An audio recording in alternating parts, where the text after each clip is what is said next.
ভূত নিয়ে বহুদিন ধরে মানুষের মনে একটা প্রশ্ন জাগে যে ভূত মানে বিভিন্ন মানুষ বলে থাকে ভূত এমন দেখতে কেমন দেখতে।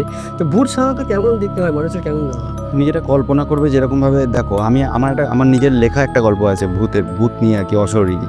তো ওটা আমার খুব সম্ভবত আমি বলে ফেললাম, নামটা রিভিল করে ফেললাম। তো ওটা খুব মানে ইন ফিউচার আমার প্ল্যানিংও আছে ওটা নিয়ে একটা শর্ট ফিল্ম করার।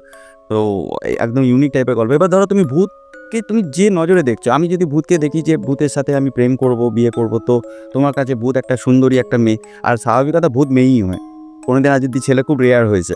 তো ভূত বিশেষ করে মেয়েই হয়, আর সাদা শাড়ি পরেই থাকে, তাদের অন্য কোনো কালার পরতে ইচ্ছা করে না, একটাই শাড়ি পরে। তো এবার তুমি যেভাবে ইমাজিনেশন করবে যে একটা মেয়ে দাঁড়িয়ে আছে দারুণ দেখতে, সে কিন্তু একটা অবয়ব, সে কোনো বাস্তব চরিত্র নয়, সে অশরীরী, অথচ দারুণ দেখতে, তুমি তার প্রেমে পড়ে গেলে, তাহলে ভূত তোমার কাছে সেই রকম প্রেম। আবার তুমি যদি একটা কদাকৃতি ভয় দেখাচ্ছে এরকম দেখো, তাহলে তোমার কাছে সেটা ভয়। তুমি যেরকম ইমাজিনেশন করবে, তোমার মাথার থটে যে জায়গায় যেভাবে ওটাকে বসে থাকবে, তুমি ওটাকে চেঞ্জ করে দিলে চেঞ্জ হয়ে যাবে, এই যা।